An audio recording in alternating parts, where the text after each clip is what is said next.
भरपूर मजे ले रहे हैं, लेकिन आपका जो लिक्विड है वो बॉडी से बाहर ही नहीं निकल रहा है। आप बहुत ज्यादा परेशान हैं। पहले तो निकलता था, लेकिन अब क्या हो गया है समझ में नहीं आ रहा है। बहुत देर तक करते रहते हैं, तब भी कभी कभी नहीं निकलता है, और ट्राई करते हैं कि अपना समय और बढ़ाएं ताकि निकल जाए, फिर भी नहीं निकलता है।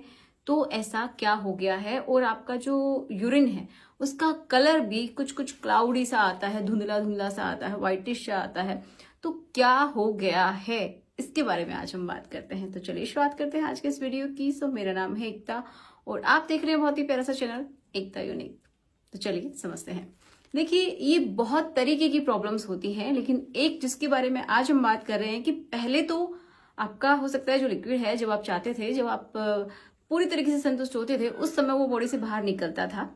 लेकिन आजकल आपकी संतुष्टि तो हो जाती है, लेकिन वो लिक्विड बाहर नहीं आ रहा है। तो इसका कारण ये भी हो सकता है कि आपका जो लिक्विड है वो बॉडी से बाहर निकल तो रहा है, लेकिन वो बाहर की तरफ नहीं आके वो अंदर ही चला जा रहा है। अब वो अंदर कहाँ पे जाएगा?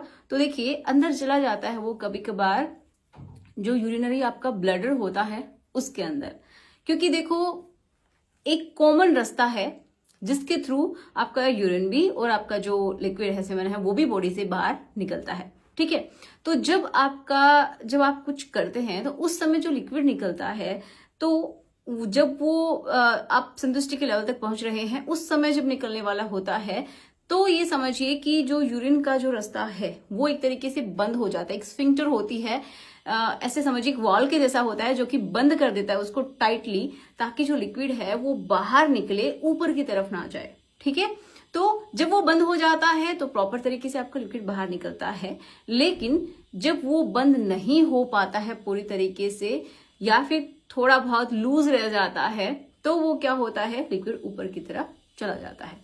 तो एक कारण तो ये होता है जिसको बोलते हैं रिट्रोग्रेड एजैकुलेशन, मतलब पीछे की तरफ वो चला जाता है आपका लिक्विड। ठीक है, कहाँ पे? यूरिनरी ब्लैडर में। और उसकी वजह से ही आपका जो यूरिन है वो भी कुछ कुछ क्लाउडी सा नजर आता है ना। तो ऐसा होता है। और भी बहुत सारे कारण हो सकते हैं। ये भी हो सकता है कि आपका जो टेस्टोस्टेरोन का लेवल है वो कम हो गया है, या फिर ये भी हो सकता है कि पहले जब होता था अब नहीं होता है। तो इसका कारण ये भी हो सकता है कि वहां पे एक ग्लैंड होती है, प्रोस्टेट ग्लैंड। हो सकता है आपकी सर्जरी हुई हो। बहुत सारे लोगों के साथ ऐसा होता है कि सर्जरी के बाद भी ये प्रॉब्लम आती है कि आपका जो लिक्विड है वो बॉडी से बाहर निकलना ही बंद हो जाता है, या फिर वहां पे जो ट्यूब है जिसके थ्रू आपका लिक्विड निकलता है, वहां पे कोई स्वेलिंग हो या फिर कोई ब्लॉकेज हो, जिसकी वजह से भी बाहर नहीं निकलता है। वहां पे अगर इन्फेक्शन हो गया है तो भी बाहर नहीं निकलता है। अब ये जो आपका पूरा एक सिस्टम है ना, इसमें कहीं पे भी जब इन्फेक्शन होता है तो उसकी वजह से भी ऐसा हो सकता है कि वो जो लिक्विड है वो बॉडी से बाहर ना निकले। और एक मैंने बहुत इंपॉर्टेंट कारण बताया कि आपका टेस्टोस्टेरोन का लेवल भी डिपेंड करता है। अगर आपका टेस्टोस्टेरोन डाउन हो गया है, कम हो गया है, तो भी नहीं निकलता है। एक और बात कि अगर आप कोई भी साइकोटिक मेडिसिन का इस्तेमाल कर रहे हैं, ठीक है, एंटी डिप्रेसेंट ले रहे हैं, कोई भी जो दवाइयां हैं जो कि आपकी नर्वस सिस्टम को कंट्रोल करती हैं, अगर वो दवाइयां आप ले रहे हैं तो हो सकता है कि आपकी ये प्रॉब्लम हो गई हो। ओके, और भी ये कारण हो सकता है जिसकी वजह से बाहर नहीं निकलता कि डायबिटीज के पेशेंट हैं या फिर उनकी दवाइयां खा रहे हैं। कभी कभी नर्व डैमेज हो जाती हैं, जिनकी वजह से भी जो लिक्विड है वो बॉडी से बाहर नहीं निकलता है। तो ये सारे कारण हो सकते हैं। अब कुछ लोगों का इसी में ये क्वेश्चन भी होता है कि क्या इससे प्रेगनेंसी हो पाएगी या फिर नहीं। तो इसका जवाब यही है कि इसके लिए स्पेशल आपको एक ट्रीटमेंट करवाना पड़ेगा एक तरीके से। अगर आपको चाहिए कि आपकी पार्टनर को प्रेग्नेंट होना है तो उसके लिए आप IUI का इस्तेमाल कर सकते हैं, ICSI का इस्तेमाल कर सकते हैं, जिससे कि जो फीमेल है वो प्रेग्नेंट हो सकती है।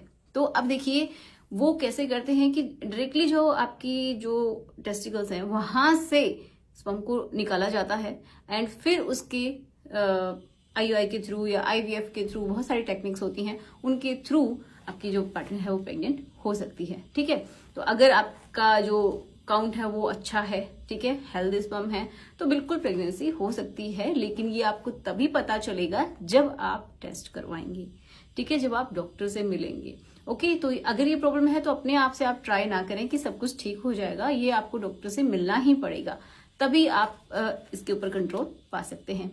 और कभी कभी ये भी हो जाता है कि आप बहुत थक जाते हैं लेकिन फिर भी लिक्विड बाहर नहीं आता है और आप संतुष्ट भी नहीं हो पाते हैं। ये एक अलग कंडीशन है, तो इसको बोलते हैं डिलेड इजैकुलेशन। मतलब क्या है कि बहुत ही देरी से हो रहा है। किसी किसी में तो वो संतुष्टि का लेवल मिल पाता है बहुत देर के बाद, अपनी बहुत सारी एनर्जी को वेस्ट करने के बाद, और किसी किसी में वो मिलता ही नहीं है। मतलब क्या है कि उनको जो एक सेटिस्फेक्शन की जो फीलिंग होती है ना, वो मिलती ही नहीं है। ऐसा भी किसी किसी में होता है। ठीक है, तो आपकी सिचुएशन क्या है ये आप बिल्कुल चेकअप के बाद ही पता कर सकते हैं कि आपको क्या प्रॉब्लम है। तो चलिए मिलते हैं नेक्स्ट वीडियो में। Thanks for watching, good bye.